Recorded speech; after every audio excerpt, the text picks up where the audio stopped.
over 30 years. With roles in policy, programs, and NGO collaboration, she's a key figure in reproductive health nationally and globally.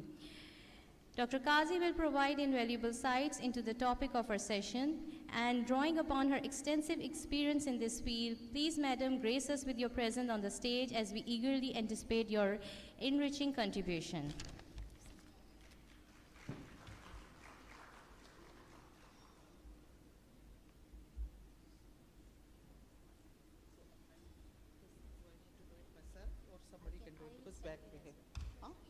Okay.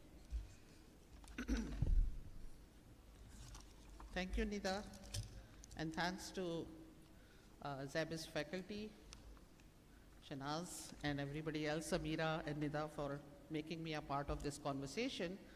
I'll try to set the context for our very eminent panelists who will have more interactive discussion, and I would definitely think that it would be best to just engage with the audience. So please feel free to even put down your questions as I'm presenting or any comments, and then I'm sure when the panel is happening, you can refer back to it.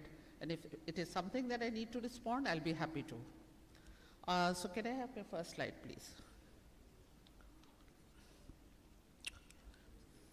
So I think there is it's no-brainer that why we are paying attention to climate change discussion, especially in relation to the health. All of us know, there has been a global pandemic, COVID, which paralyzed the entire world. We have seen the number of deaths and the morbidities in the most advanced countries as far as healthcare is concerned, as far as quality is concerned, as far as resources are concerned. So we know that it could be sudden, it could be at a scale which is not expected, and the disaster could be at a scale which cannot be visualized or can be thought about initially. In Pakistan, of course, COVID, the floods, and of course before that, many floods and earthquake. We, as community of health practitioners, I work for women reproductive health and family planning that encompasses major health chapters. So I think we have seen exactly what has happened during this situation, and this is of course when a disaster is there.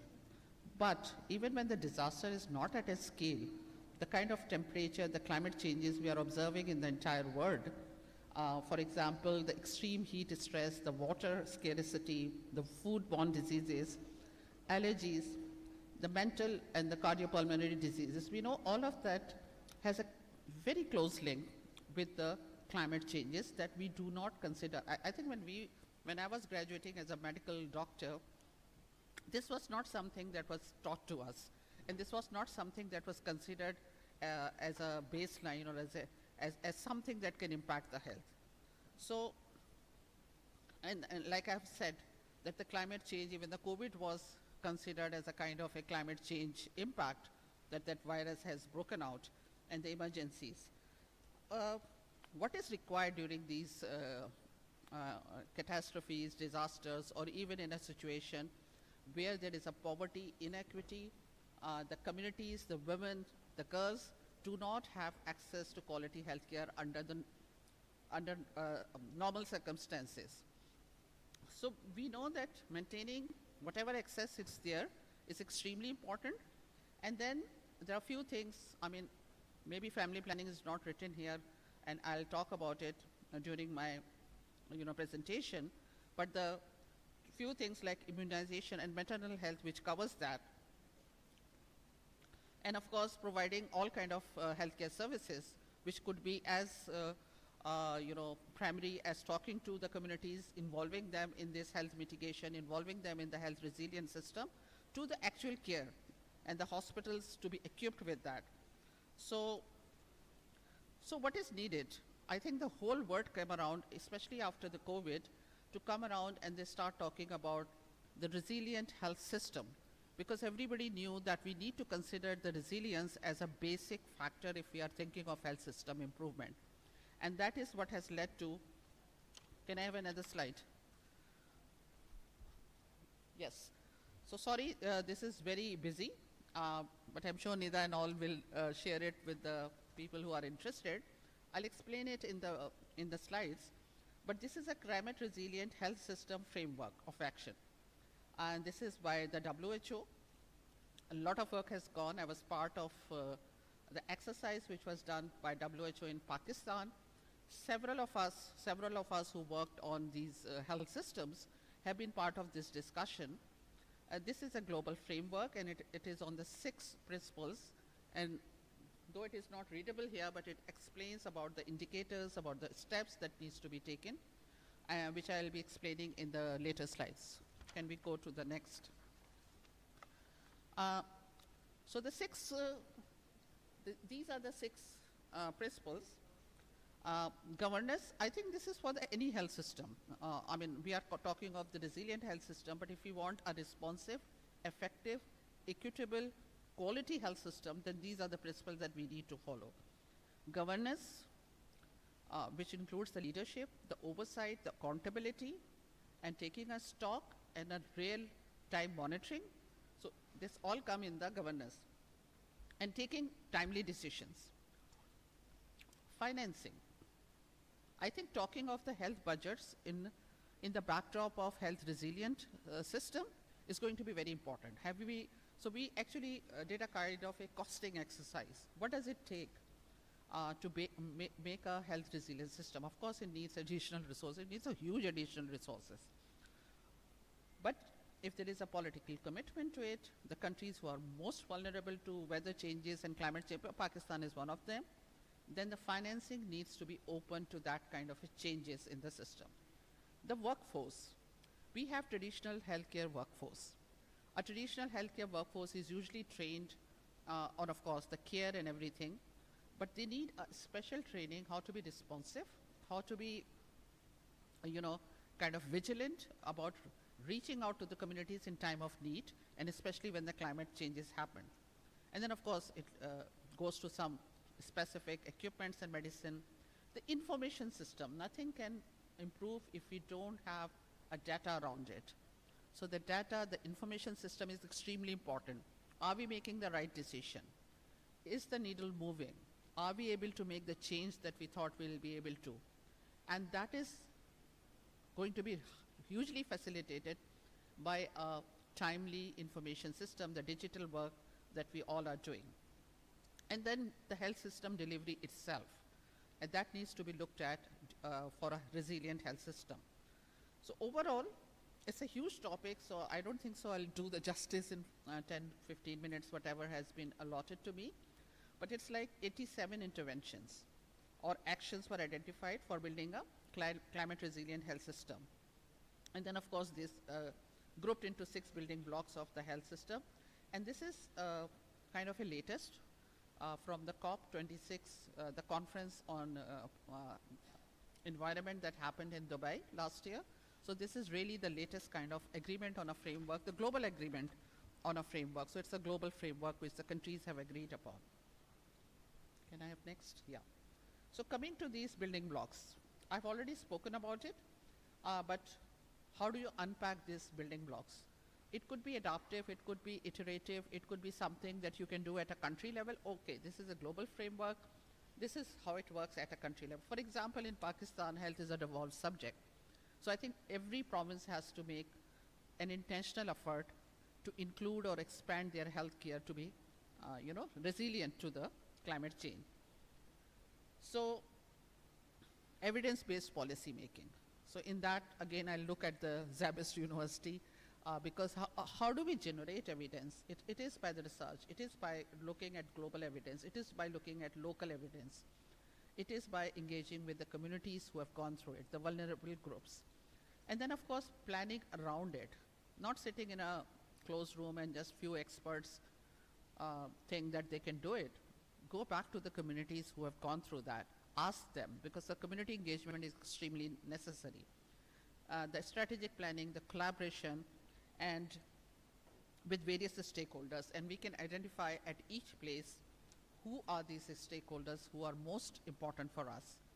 And then, of course, it is different kind of an output. So it could be those outputs who are serving in the communities. I see PPHI leadership sitting here, who would know exactly. I see integrated health services representative here, and you'll see them in the next panel. They can tell you the real life, the lived experience, what has happened during COVID and floods. So I think those are the important stakeholders. And I have always said in all my presentation to many, many people who work for health that most of our solution of health outcomes improvement lies outside the health. For example, if you look at 3 delays of the maternal mortality, the second delay is about the infrastructure. Are the roads built? Was she able to get the transport? And then diarrhea. Look at diarrhea, the biggest killer for infants in Pakistan. It depends on the clean water. So many solutions lie outside the health, and that's why the integrated multi-sectoral approach, a kind of a leadership that we need from all the sectors that can lead to the ill health in the communities is going to be so important. And then of course the nutrition. I mean, I'm sorry that we work so vertically. The nutrition is separate, this is separate, immunization is separate, MNC is separate, FP is separate. But if we really want to work on a climate resilient health system, in any case, it has to be an integrated multi-sectoral approach. The financing, I've already said about it. I know Pakistan always has financial crunch. We are doing budget advocacy from several decades. We have seen, of course, some good returns as well of that advocacy, especially at the provincial levels. We need to come up with the annual climate change adaptation cost for Pakistan.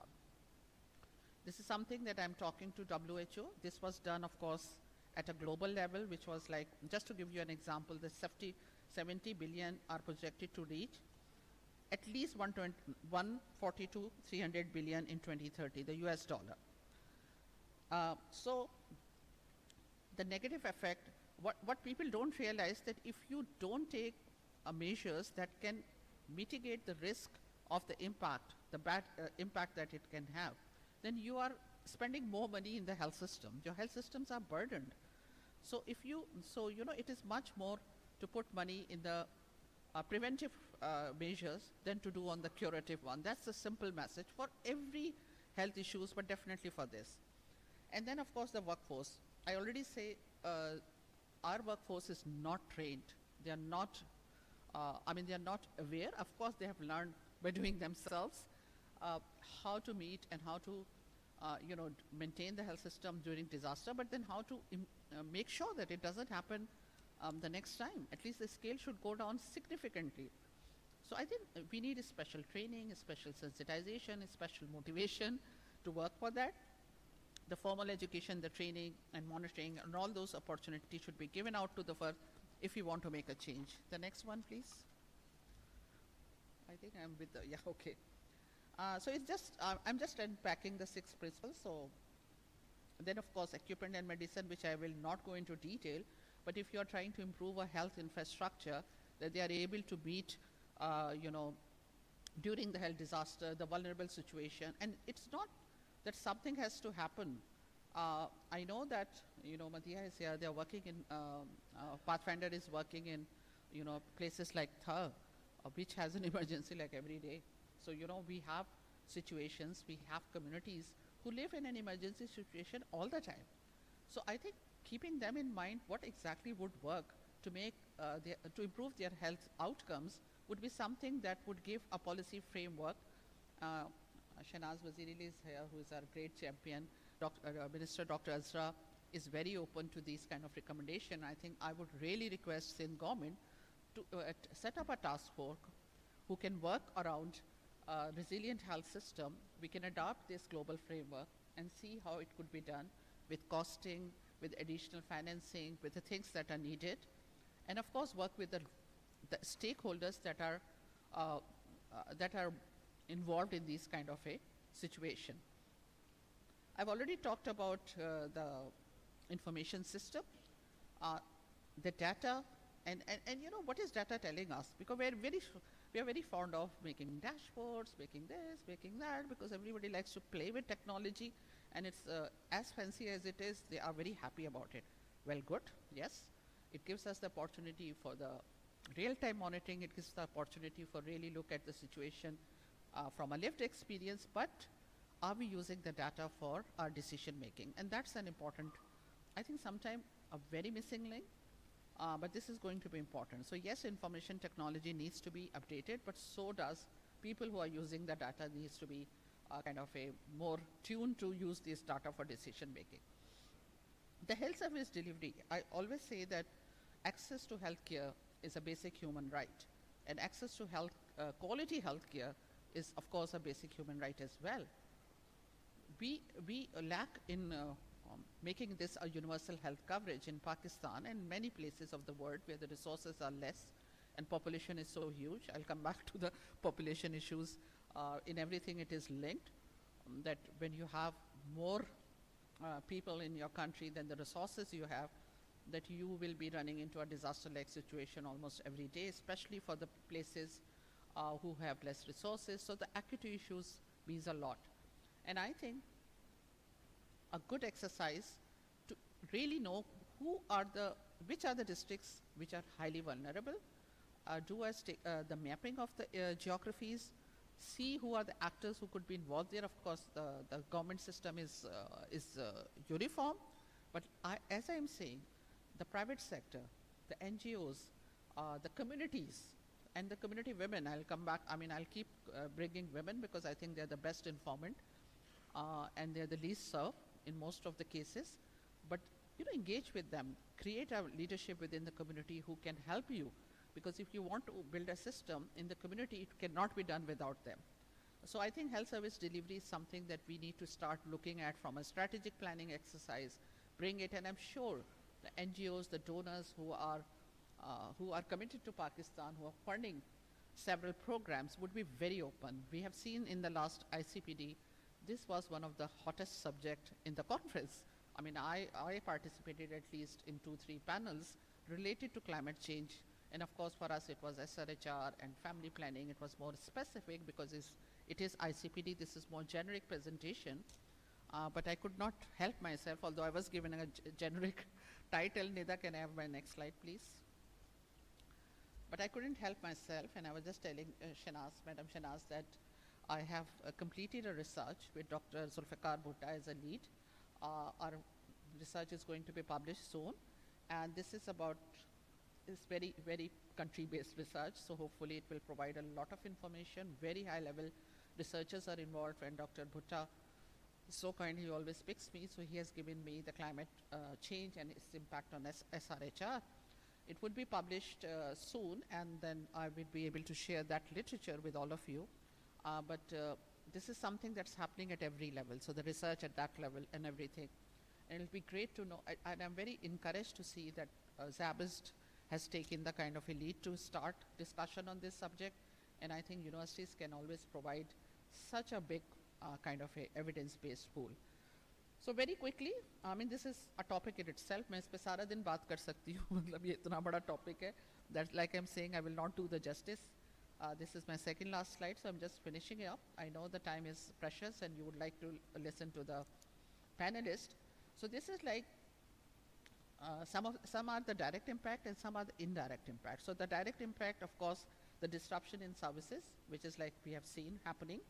First thing that gets on the side is family planning and SRHR during any disaster. I know we presented in the Chief Minister's Task Force, Shanaz would remember it, during the COVID. We prepared the whole policy on SRHR and family planning, and he was very quick in sort of approving it. So how could that be a part of National Disaster Management Agency or provincial, one of the guidelines? And then the access to contraceptive commodities, which sometimes is difficult in normal circumstances. And then heat stress on pregnant women and child health, which can lead to premature deliveries, maternal deaths, and of course, even infant deaths. Diarrhea has been one of the major causes. The indirect impact, which we often miss out to talk about, but I wanted to bring that because we have seen the evidence, is the increased evidence of gender-based violence. We have seen that happening in all the disasters. And like I'm saying, there are many geographies where it is, you don't need a disaster to have this kind of indirect impact. But I think gender-based violence, early age marriages, we have seen in COVID and floods, they'll get off. So the fallout is always on the young girl. Okay, so we don't have now, we are poorer, we don't have resources, so let her get married off.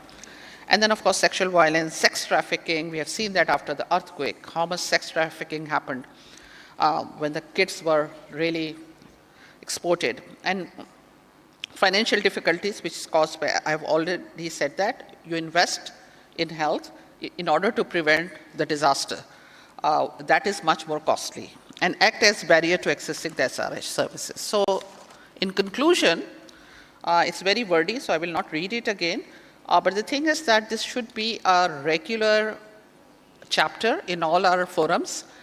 This topic is extremely strategic and important, and I would really encourage everybody who is involved with the health sector in one way or another to keep this in their strategic plan. And of course, the researcher and everybody will be providing the evidence-based information and everything. And then, of course, you have to build the capacities of the system, you have to build the capacities of human resources, and then surveillance, targeting, and all those things which are needed.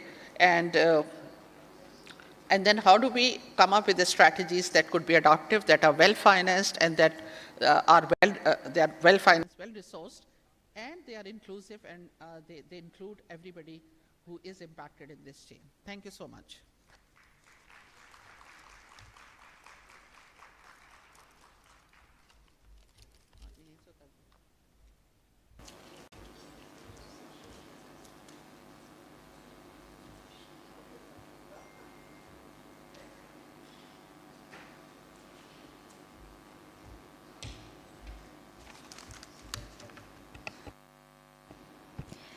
Thank you, Madam, for sharing your valuable insights and expertise. Now we formally commence with our panel session. I'm pleased to introduce that our esteemed Professor Dr. Mehtab Karim will be chairing this session. The session will be moderated by our respected Head of the Department, Dr. Samira Ali Rizvi. Dr. Samira is a medical doctor, trained epidemiologist with a background in biostatistics from Aachen University. Currently, she serves as an assistant professor and head of department. Along with teaching both master's and bachelor programs, she has an extensive involved in research, focusing on public health topics such as maternal child health, family planning, women health, mental health, and gender-based violence.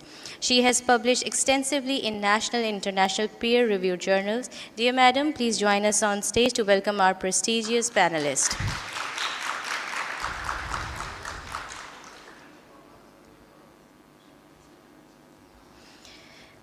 Our first panelist, who will enlighten us with her rich experience, Country Director of Pathfinder, Ms. Madiha Latif, serving as a Country Director in Pakistan. Madiha is an experienced system interventionist and has been in Pathfinder since 2019. She has worked on innovative solutions that were aimed towards enabling young people's access to contraception, served as gender technical lead for Pathfinder to develop gender transformative approaches.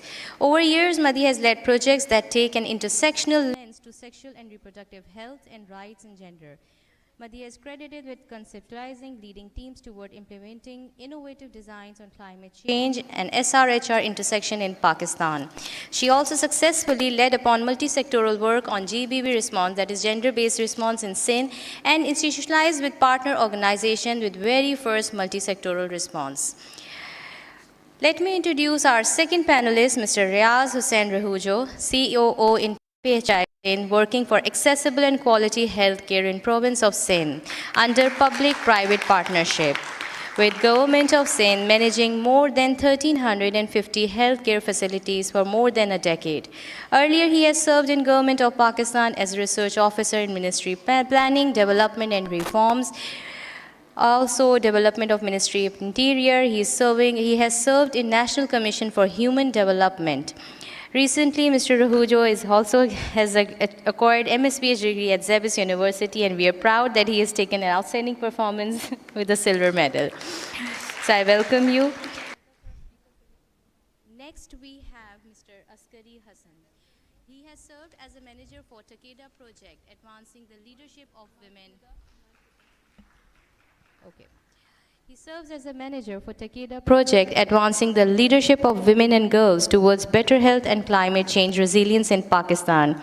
He brings with him almost a decade of experience with development sector, including youth-led counter-violent extremism, programming with US aid, governance and system strengthening with International Bank of Reconstruction and Development. And social marketing, contraceptive commodity security with DKT International. Askari specializes in working with a diverse set of stakeholders for strategic planning and effective program implementation. Followed by Dr. Kamran Idris, who is a healthcare professional with expertise in emergency medical service strengthening, pre-hospital care, primary health service management. Holding a background in medicine, he pursued his master's in healthcare management. Dr. Kamran currently heads the Department of Research, Development and Education at Sindh Integrated Emergency and Health Service. Lastly, we have with us Additional Director, EPI Sindh, Dr. Sohail Sheikh, for sharing his experience in emergency response. Dr. Sohail, a public health specialist, having masters in epidemiology with 10 years of working experience in government. Headed World Bank-funded nutrition program in Sindh, have led COVID-19 response in Sindh as a focal person to NCOC, and a focal person from Health Department in flood relief activities. Now I respectfully pass the floor to Dr. Samira to commence the opening of panel discussion. Thank you. Assalamu alaikum, everyone. Thank you, Dr. Nida, for introducing me. So today we have gathered at the Szabist International Conference 2024, addressing an emerging and a critical topic. Though little sounding negative, but we would take it in a positive context: disruption to innovation, empowering change via sustainability. So these are the key terms. This suggests transition from the traditional methods, practices towards newer, innovative approaches. And finally, we would like to move on and we would touch on the principles of sustainability. This transition will bring about a positive change. We have a belief in this. As a public health practitioner, I honestly believe that this change would lead to improvement into our health systems, improvement into our service delivery. But having said that, improvements to address and to overcome challenges and to capitalize opportunities, this needs to revisit our decision-making processes. This theme could be relevant in various contexts, such as business, technology, engineering, but at this forum, we are gathered to discuss this critical topic with the intersection of healthcare, healthcare services, healthcare systems in the face of recent climate change. We have seen, especially in the province, in the interior zones, we have seen the calamity in the face of floods 2022. Countrywide, we have seen earthquakes. We have all experienced COVID-19. So making our healthcare system resilient for all such disruptions. With this mandate, with this focus, I would formally now start my panel discussion with my esteemed speakers. The first question would be from Ms. Madiha, but we would take it in a way that if there is any comment from other speakers, please feel free to do that. We would also be taking questions from our faculty members, from our dear students who have taken out their times and they are joining us in this ceremony today. So let me begin formally with Madiha. So Madiha, being from development sector and you have immense and huge amount of work, how does climate change affect public health? So I would like to hear from you in general and also in terms of health related to Sindh particularly. Absolutely. First off, thank you for bringing up this topic. I think at Pathfinder, we've been emphasizing on this for the past couple of years. We started our work in 2020 when we started exploring, particularly with Sindh, how climate change is impacting the health and the health outcomes. हमारा focus ख़वातीन और बच्चियों की सेहत पे ज़्यादा होता है, लेकिन आपकी जो फाइंडिंग्स हमारी फाइंडिंग्स थी वो थोड़ी सी जनरलाइज्ड भी हो सकती हैं to embed into our communities overall. Dr. Yasmin's presentation actually highlighted some very key areas where public health is being impacted by climate change. Climate change के जो कुछ elements हैं, for instance, increased heat waves and the increase in temperatures, उनका direct impact evidence है ये demonstrate कर रहा है कि वो reproductive and maternal outcomes पे आ रहा है. Premature births हो रही हैं, hypertension increase, there are higher chances of preeclampsia. These are all very significant impacts in a growing population in a growing country like Pakistan in general. Your global health security agenda in 2024 this year has actually put in the environment as one of the key elements of integration between a health security issue and the environment. उसकी ये वजह है कि climate change की वजह से emerging in new diseases and the spread of communicable and non-communicable diseases is very, very high. We know that when the floods happened in 2022, all of Sindh had an issue with dengue, and then there was increases in malaria. And that was because of our lack of flood response, immediate response, but also of the breeding environment that was created because of the stagnation of water. हमें पता है, हमारी कुछ anecdotal evidence से ये भी पता चल रहा है कि dengue is spreading to other areas of Pakistan as well, which previously were not very vulnerable to issues such as dengue. So this is just minor encapsulations of the issues that we have, but because of climate change, we'll see an impact on nutrition levels because आपकी crops impact हो रही हैं, आपका yield impact हो रहा है, आपकी food security impact हो रही है. We know that with the way Dr. Yasmin presented about the impact on gender-based violence is a health issue, and that long-term impact on a woman's life cycle, on a young girl's life cycle is also high.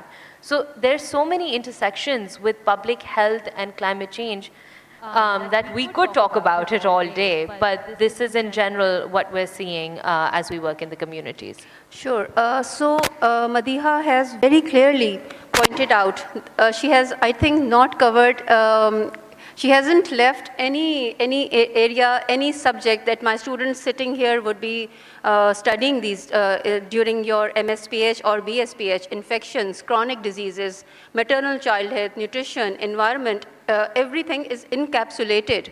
So now moving to Suhail. Suhail is our dear student and going to graduate soon. Suhail is presently working at a very senior level at Department of Health. So Suhail, at grassroots levels, I would like to hear from you that what are the current strategies at grassroots level that has been taken by Department of Health to implement or to to overcome these issues that have been discussed with Madiha. Thank you very much, Madam.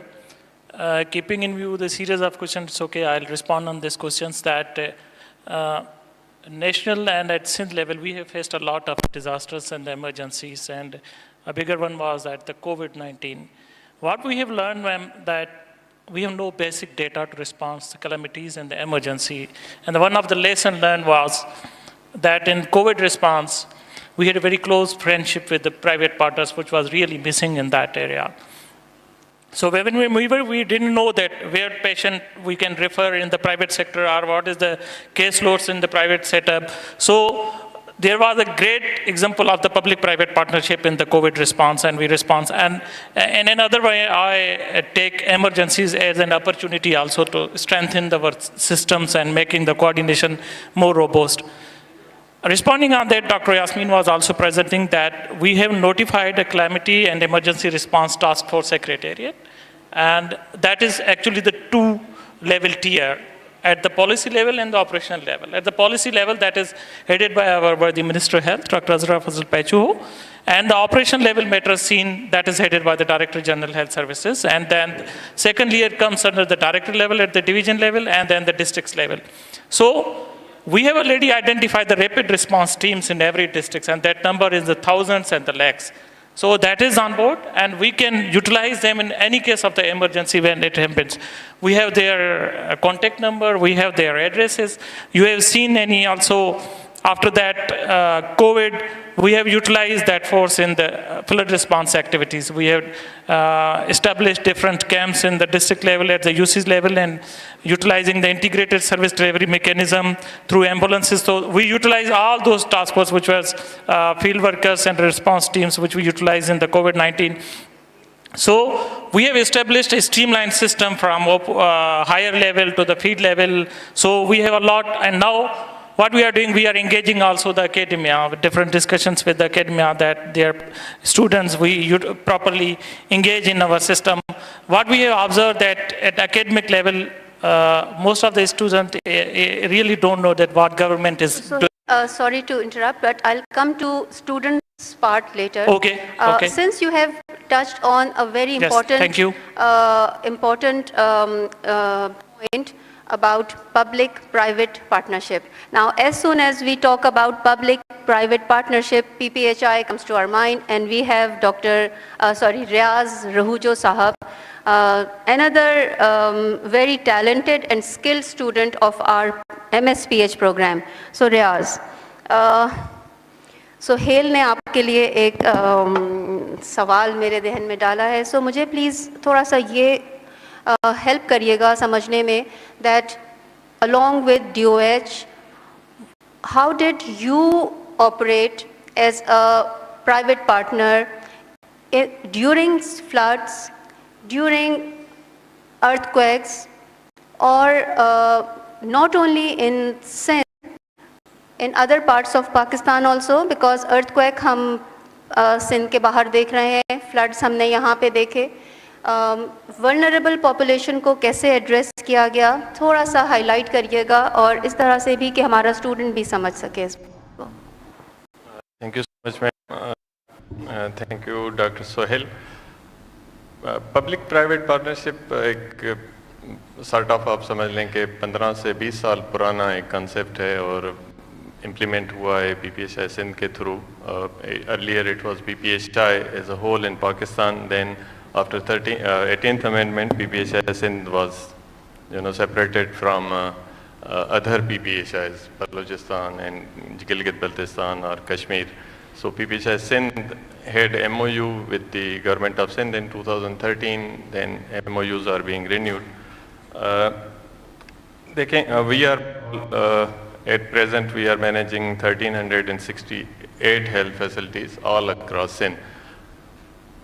Coming to this point, in 2022, we all, got uninformed.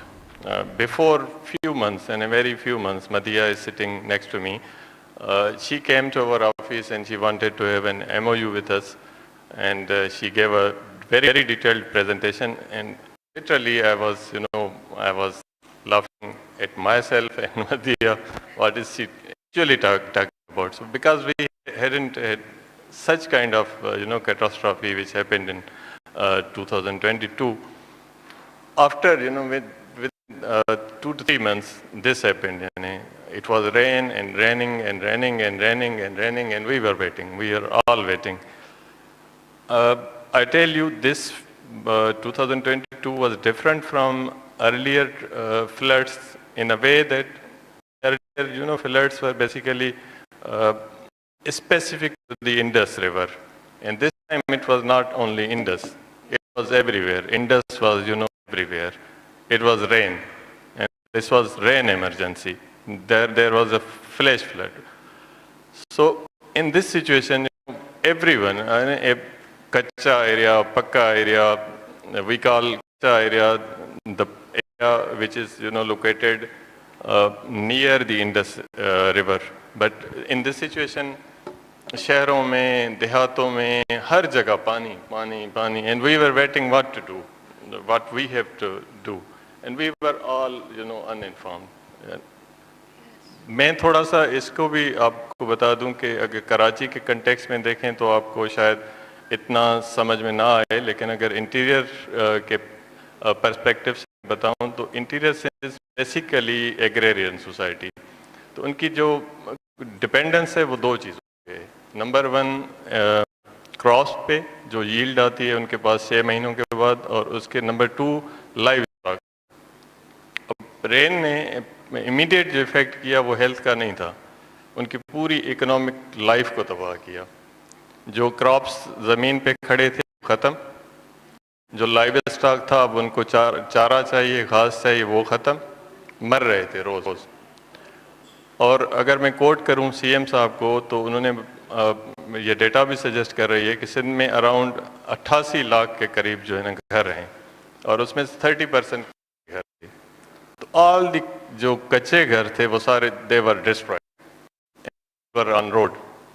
अब roads भी नहीं थे, there was water, अब पानी थे, और लोगों का जो फूड था वो समझें कि डिस्ट्रॉय हो गया। जो क्रॉप था, जो फूड था फॉर कमिंग 6 मंथ्स, वो खत्म हो गया।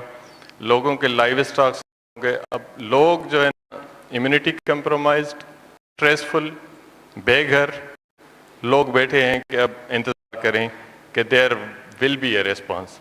Again quoting one of the press conference of the CM Sindh, he told के जो प्रोविंशियल डिजास्टर मैनेजमेंट सेल था वहाँ पे सिर्फ 5000 टेंट्स थे, और हम बात कर रहे हैं जो अफेक्ट हुए थे कोई तकरीबन 2 मिलियन के करीब घर गिर गए थे।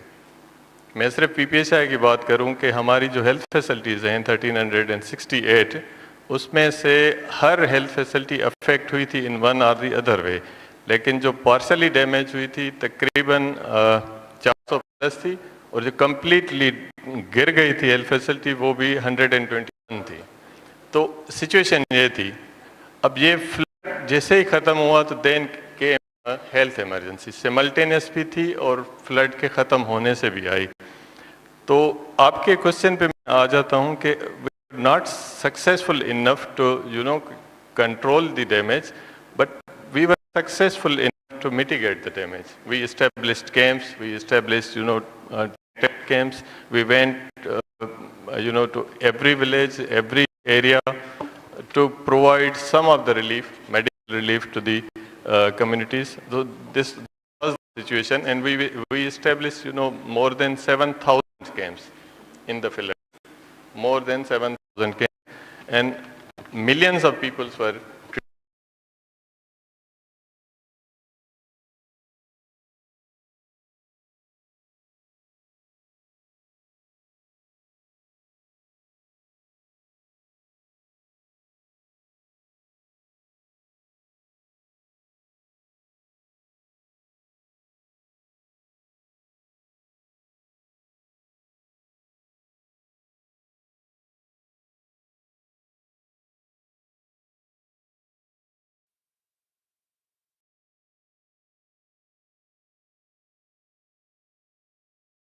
Before coming to Askari, because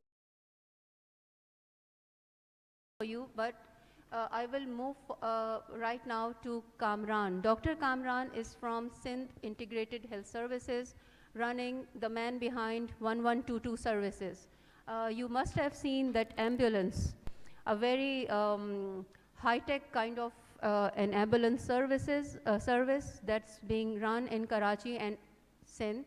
I would like to hear from Kamran Sahab that how did you contribute or your services contribute to all this scenario? And what were the challenges, problems that you faced? Yes. Thank you very much for inviting me here, and Team Szabist and Department of Public Health, especially alongside with this distinguished panel. जैसा कि हम अभी जिक्र कर रहे थे कि इतनी बड़ी तादाद में एक बड़ी पॉपुलेशन अफेक्टेड हुई है। सो जस्ट इमेजिन कि आप एक प्रोविंस में, एक सिटी में एक सर्विस रन कर रहे हैं, लेट्स से एम्बुलेंस सर्विस, जो पेशेंट्स को ट्रांसफ़र करती है from one point two another point, और आपको आपके सेंटर में रोज़ाना 10,000 से 12,000 कॉल्स रिसीव हों, and you have the total resource of 80 to 90 ambulances to cater all the province. और आपके लिए चैलेंज हो कि किसे एम्बुलेंस देनी है, किसे एम्बुलेंस नहीं देनी है, या कौन सा जो पेशेंट है वो ज़्यादा प्रायोरिटी लेवल पर है, कौन सा पेशेंट लो प्रायोरिटी लेवल पर है, क्योंकि आप कॉल के साइड पर हैं, आप नहीं देख रहे हैं पेशेंट्स को.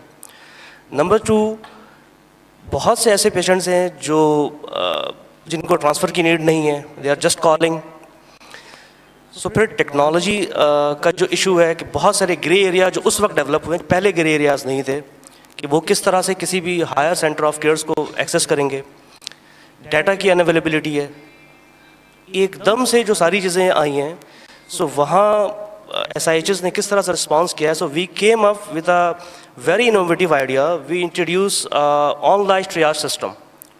आई मीन आप तो कॉल सुन रहे हैं, आपको नहीं मालूम कि पेशेंट किस तरह का है, किसी एम्बुलेंस देनी है कि नहीं देनी है. इधर he is a critical emergency और जस्ट अ वॉकिंग वूंड जिसे उस वक्त फ़ोन पर ठीक किया सकती है, या फिर कोई ऑन साइट डॉक्टर देख सकता है उसे. The patient actually need the transfer versus the patient who does not need the transfer. So we came up with the idea of online triage, and we introduced MPDS, that is actually the Medical Priority Dispatch System. So this is one of its kind in Pakistan. So the same idea that is a misnomer of the same system that is happening in 911, that if you call for an ambulance, so right after the call it starts the triage. It asks you with a certain questions, a set of questions, 5-6 questions, and then it automated give you a decision that this patient needs immediate transfer, or the urgent transfer, or the not urgent transfer, or not at all need an ambulance. So the way we were able to sort out the 10,000 calls to the 100 patients, and from 100 patients we were successfully managed to transfer each of them. So one who were actually dire need of transfer, we identified them, and we successfully transferred them to the affected stage, to the tertiary level or the secondary level. So the next remaining crowd who actually not that much in emergency situation, what we did, we transferred 4 of our ambulances into the mobile clinics. And meanwhile, we have activated our online telehealth services with another number. We have the ambulance service with 1122, and then we introduced a telehealth service with 1123. So the rest of the population who were not transferred from the ambulance were assisted by the online service, were assisted by the mobile clinics. So this was the strategy. You were successfully managed approximately more than 70,000 patients. And we transferred around 50,000 patients by this online triage system. So this was really a challenging situation. You have every day more than 10 to 12,000 calls, the patient who needs the transfer. So how you will transfer with the total resource of 100 ambulances? So this was a great challenge of the resource allocation, resource optimization, and definitely आप सब लोगों को facilitate नहीं कर सकते. So you have to pick who actually needs the immediate level of care and who can be talked later. So this is one of the area we should all think कि हम जब इस तरह के challenges और resources हमारे पास बहुत कम है और challenge बहुत बड़ा है, बहुत बड़ी population है जिसे cater करना है. अच्छा, इसके बाद जो बहुत बड़ी चीज़ हमने की वो हमने की collaboration. So without the collaboration, individual level, collaboration with the institutions, collaboration with the policymakers. And we are very fortunate enough to have this enough support from the government of Sindh Health Department, who facilitated us with this 30 ambulances and with the human resource, with the inventory and supply. So the collaboration is the key. So whenever there is an emergency, you are nothing standing alone. You have to go to the doors, you have to talk to the others, and without the collaboration, without talking to the others, you cannot do an impactful level.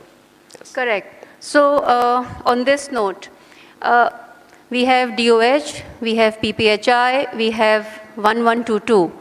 Another very important service that just emerged, I think it needs more marketing, 1123.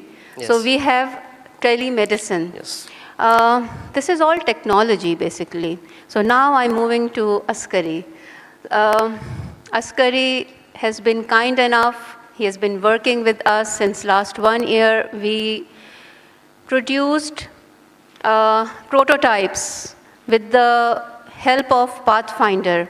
And I would formally acknowledge Pathfinder on this forum that they were kind enough to support the prototypes of our dear students, and those students are also sitting here.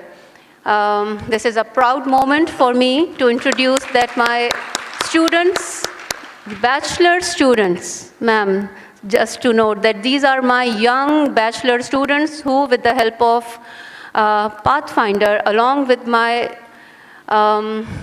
dedicated faculty members, we came up with some innovative kind of concepts or ideas on which I would like us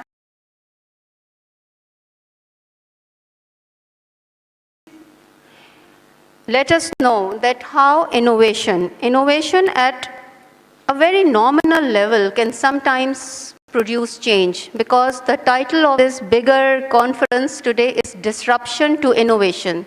And I'm not taking disruption as a negative term. You know, we are moving, as in the opening I said, we are moving from traditional to something modern. So Askari, a very modern fellow here, he would give his opinions, and he's full of energy. So please listen to him. And I would like you to take notes, and we will ask you some, summary kind of a thing after this session from our students. Ji Askari. Thank you so much, Dr. Samira. Let me first of all just say that it was an absolute pleasure and an honor to collaborate with yourself and Dr. Nida for this.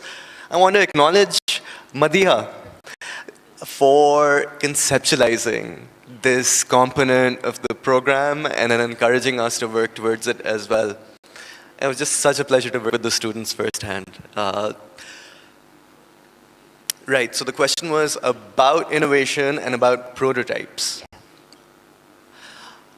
How do some little ideas sometimes can be, taken forward, especially in this climate change issue? So, जो हमारी अपनी incubation hub हुई थी, the way that you conceptualize this and the way that you plan this, just for some context, Dr. Samira, along with the faculty at Szabist,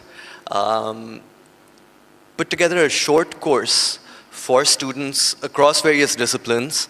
उसमें एक climate sensitization के हवाले से conversations थी, contextualization के हवाले से. So specifically we collaborated along the lines of our Surmi program, जो कि climate resilience पे काम कर रही है, mostly coastal districts में, जिसमें communities की resilience और health systems की resilience पे. So the students were tasked, they were given a problem statement as per the context faced in these districts, the difficulties in women's and girls' agency in these districts. After a bit of sensitization, एक hands-on style के आपके पास solutions जो हैं वो बने थे through prototypes. Now, this was a very, very interesting process. Some of the things that came out from this entire process were low cost, indigenous knowledge पे बने हुए, based on things that you could do within the house. Some of the innovations that your students presented were, suppose, clay storage pots for storing food and rationing them through emergencies and emergency scenarios. There was eco-friendly homemade sanitary pads that were prototyped as well. There were forestry, plantation, kitchen gardening as different solutions to cater to different problems and to address different problems. There was a very interesting and innovative idea around clinics that were mobile. Through boats. This is what, yes, this was the thing, mobile clinics. Mobile clinics. Now, कहने का मकसद ये है कि incorporate integrating all of the different considerations and problems within the district level, within these communities, there's a number of things that you can pitch that are very easy to adopt. And this gives us an opportunity to leapfrog current barriers. Now, if I go back to the clay pots for rationing, अगर आपके पास energy नहीं है for cold storage or preservation, अगर आपके पास अलग-अलग challenges हैं, that's something that you can skip entirely and still work towards the preservation of food or ration those items. So what I mean to say is that opening up conversations such as these with students, with academia, with youths, with a diverse range of stakeholders is golden. It gives us an opportunity to really work within our means, see the resources that we have, and contextually plan for the way forward. Thank you. Thank you, Askari. So I think it's high time that two of my esteemed members have pointed out towards the support or the role of academia. I'll come to that. Before just heading to role of academia, because that's how we can play our part. Madiha is here and she has her heart, I think, into MNCH, maternal and child health.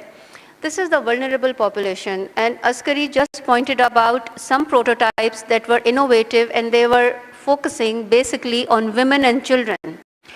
पानी है हर जगह, doctor रियाज साहब ने अभी कहा पानी था, everywhere सिर्फ पानी ही नज़र आ रहा था, उसमें बच्चे को खाना भी खिलाना है, उसमें अपनी मेंस्ट्रुअल हाइजीन को भी एड्रेस करना है, उसमें अपनी प्रेगनेंसी को भी कैरी आउट करना है. Although we have integrated services, telemedicine है, बट क्या इंटरनेट काम कर रहा है? नहीं कर रहा, बहुत दूर की बात है इंटरनेट तो.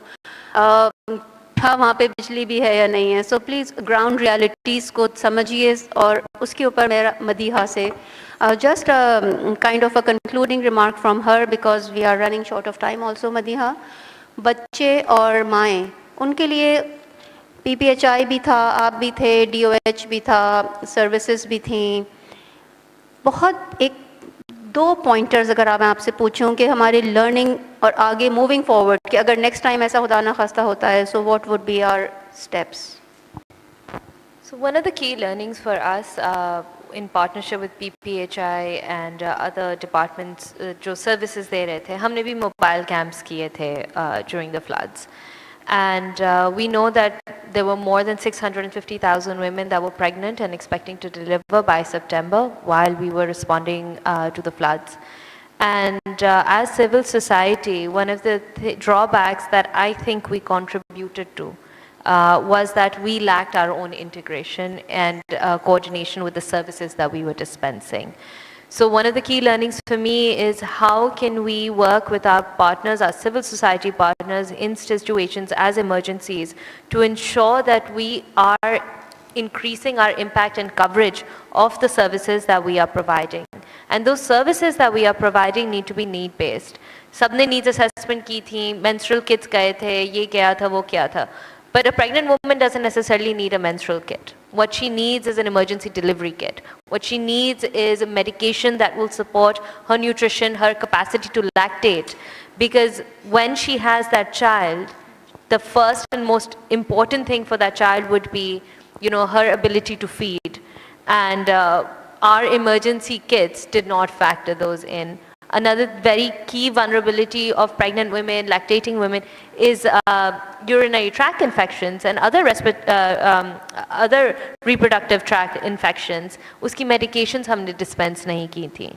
So these are long-term issues that women continue to have, and in our emergencies, how do we contextualize and then also ensure the integration of gender in our response mechanisms is something that we are working very closely with PPHI on so that we are prepared and that we respond better next time. Great.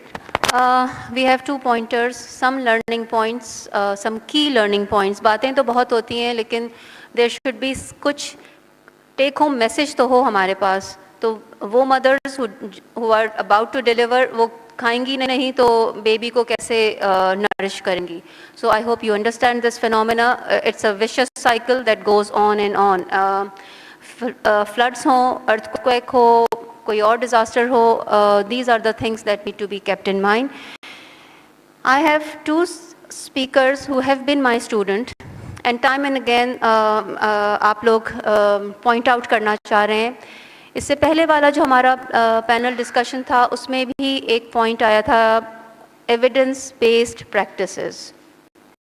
Evidence based practices कैसे आती हैं, इसमें मैं रियाज साहब से भी सुनना चाहूँगी और सुहेल आपसे भी, स्पेशली आप हमारे स्टूडेंट रह चुके हैं, दोनों कोर्स वर्क भी कर चुके हैं, थीसिस भी विद फ्लाइंग कलर्स हमारे रियाज साहब ने हमारे साथ किया. मुझे प्लीज़ बताइएगा इसमें एकेडेमिया का क्या रोल है, रिसर्च का क्या रोल है, क्या ये एविडेंस मेडिसिन बेस्ड मेडिसिन से आपको लगता है कुछ बेहतरी आ सकती है in the future. So Sohail and then Riyaz Sahab. Thank you very much madam. Yes, academia का बहुत ही क्रूशल रोल है इसमें इमरजेंसीज में. मैं तो ये कहूँगा, पहले सजेस्ट भी करूँगा कि जो ये आपके MSPH प्रोग्राम्स हैं, बैचलर्स प्रोग्राम हैं, की few months actually 1 quarter to work with the government actually, like drought आता है थर पार्कर में, ये आपके स्टूडेंट्स जाएं वहाँ की डायनामिक्स को समझें, या इवन फ्लड्स में एमरजेंसीज में they should be a part of our RRTs. मतलब जब ये MSPH करके हमारे गवर्नमेंट सेटअप में आए तो they already aware of the situations. ऐसा ना हो कि वो आके फिर प्रैक्टिकल शुरू करें.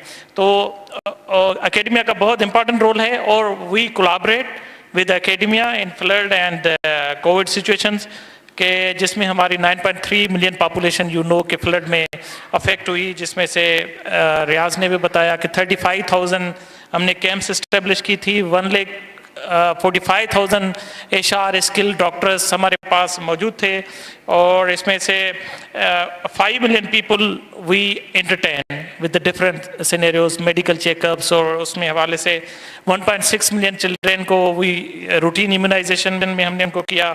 TD वैक्सीन 0.4 मिलियन पॉपुलेशन को की.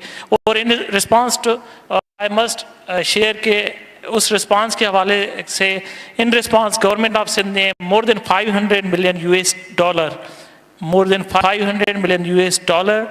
Has allocated to response this resilience strategies in the COVID, जिसमें सिंध इंटीग्रेटेड हेल्थ सर्विसेज है. We are expending it in the phase wise manner as discussed, keeping in view.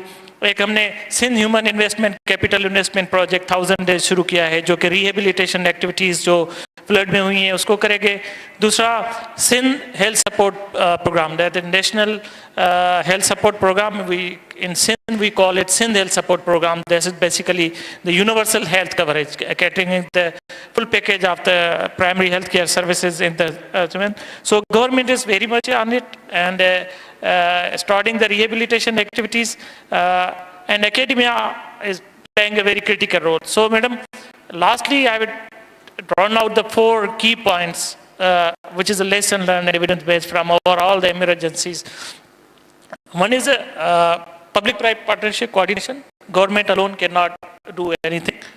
Second one is one data centralized dashboard, that government, private partners, all should centralize data on the one place. That should be clustered and so that we can respond to emergencies in the better way. Right now, within the department, even there are multiple softwares, data systems which don't talk to each other, even in the Department of Health. So there should be a one dashboard, one data board, owned by the government in collaboration with the different partners, जहाँ पे सारा data क्लस्टराइज हो ताकि emergencies में हम इधर उधर देखने की जरूरत ना पड़े. We have a baseline data that from where to start. Third one is there should also be a centralized data dashboard where there is a list of skilled staff, जो government का staff हो, private का staff हो, with different specialties, ताकि अगर मुझे पता चले कि भाई मुझे को दादू भेजना है तो मुझे इधर उधर देखना ना पड़े. आई नो के फलां अस्पताल में प्राइवेट में ENT स्पेशलिस्ट मौजूद है, या इवन यूर फील्ड वर्कर्स के लिए मुझे अगर पता हो कि सोशल मोबिलाइजेशन करनी है तो ज़ेबिस के पास 100 स्टूडेंट्स हैं जिन्हें मैं यूटिलाइज कर सकता हूँ अपने फील्ड में. And madam, fourth one is academia, I covered. So these are the 4 point or lesson and which I will replicate in future emergency अगर कभी भी आए, तो I have evidence of these points. DOH की तरफ से Dr. Sohail has very clearly told us 4 pointers: private-public partnership, a common dashboard for data, skilled people, जो कि आप लोग हैं हमारे साथ, and you are learning more skills. Along with you, we are also learning, we are also becoming more skilled. And fourth, he said, role of us, students and faculty. So please, beta, try to understand that this forum is ours. These are the faces. They are here to collaborate with us. Regarding data, I would ask Dr. Mehtab Karim. He's more expert, so he would talk about data sets. Before moving and closing this formally, Riaz Saab is also here. So, Riaz, do you also agree that academia has a role?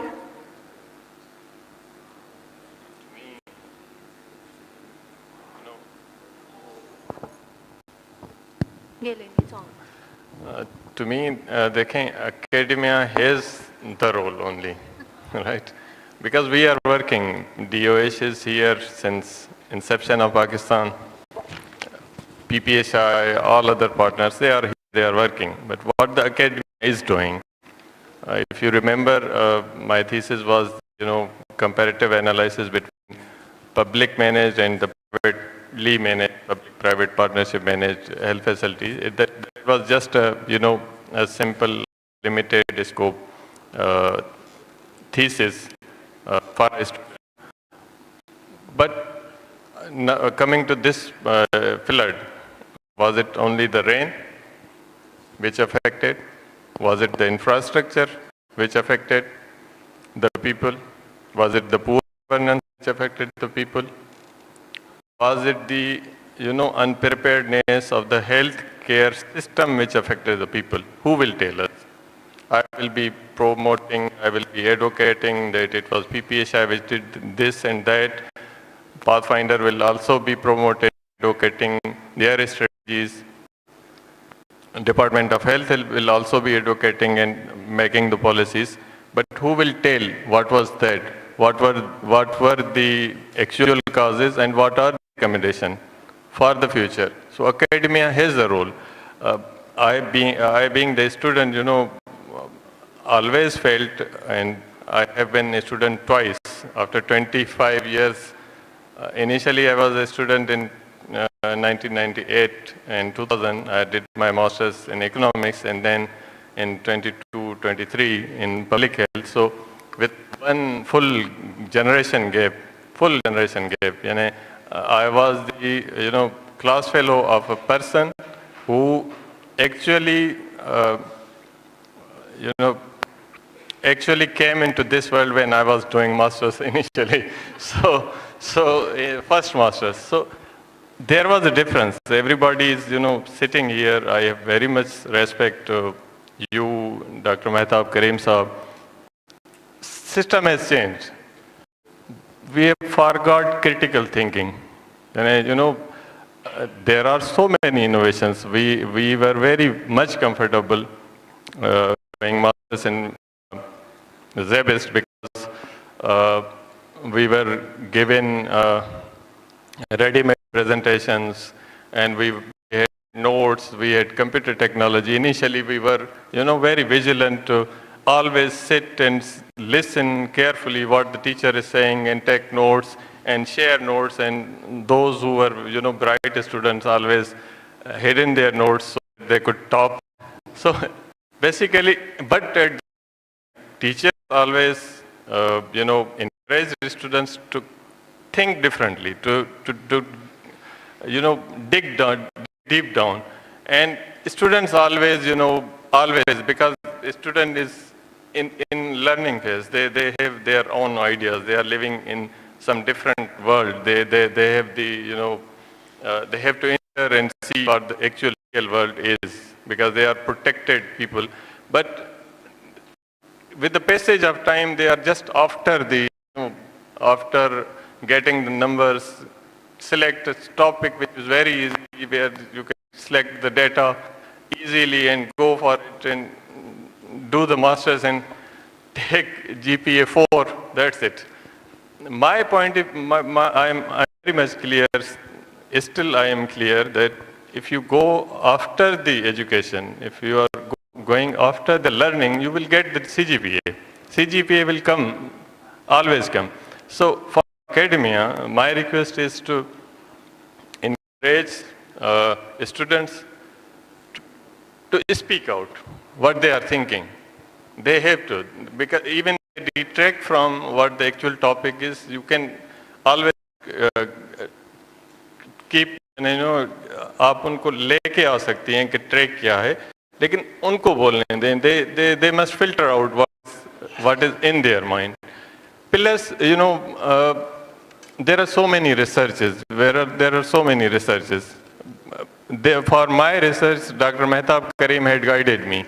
So there are so many avenues, and I will also request Madhya, Department of Health, and myself again to support academia. There are so many very bright students who can do a very wonderful research and give recommendations how to move about.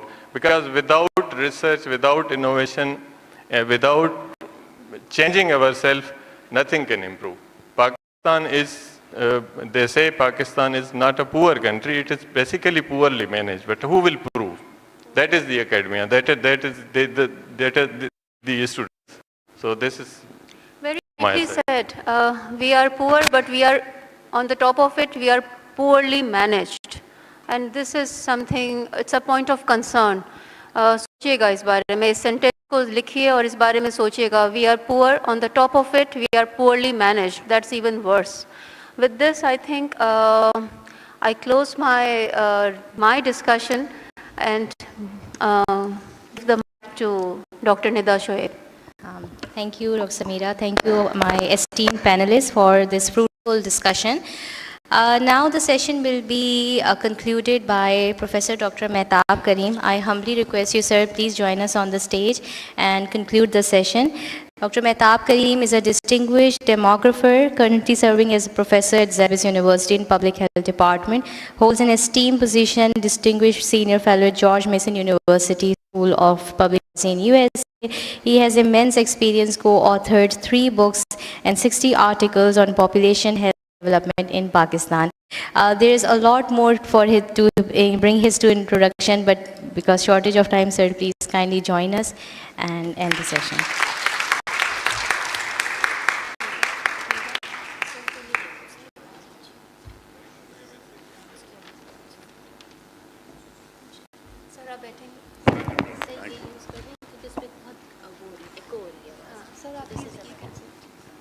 I think I would be, I think I have to, I've prepared some notes, I need to read them, okay? Thank you very much, everybody. I'd like to recognize Dr. Can you hear me?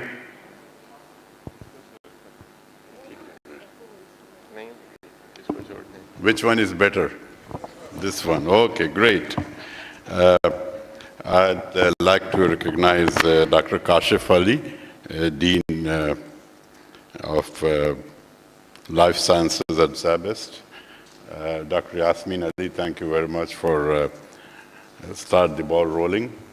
And Dr. Samir Ali, the head of the Department of Public Health, and fellow panelists.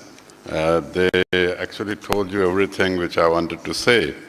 So I would like to say something new. Okay.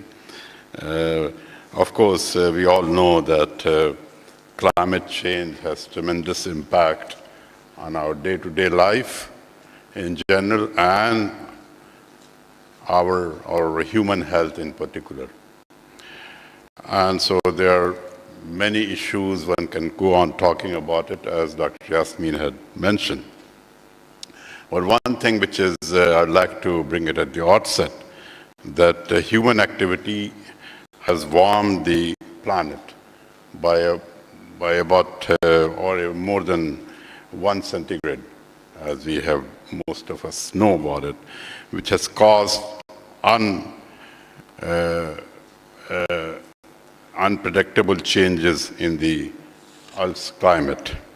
This has resulted in rising sea levels, to more extreme weather events, including frequent flooding and many other disasters which we are aware of. I think everybody knows nowadays that what is happening in Dubai. You know, our WhatsApp is inundated with what's happening here, and unfortunately not much what is happening in Balochistan currently and other parts of the country. So this planet is changing quickly, quicker than people can adapt to the change, and that leading to significant damage to our health and well-being, especially certain populations such as the elderly, that includes me also, women, particularly those who are in their reproductive ages, and children, and those with existing health conditions, they are worse off, are particularly vulnerable to the impacts of climate change. Additionally, low-income communities may be disproportionately affected by climate change because of limited access to healthcare and greater exposure to environmental hazards.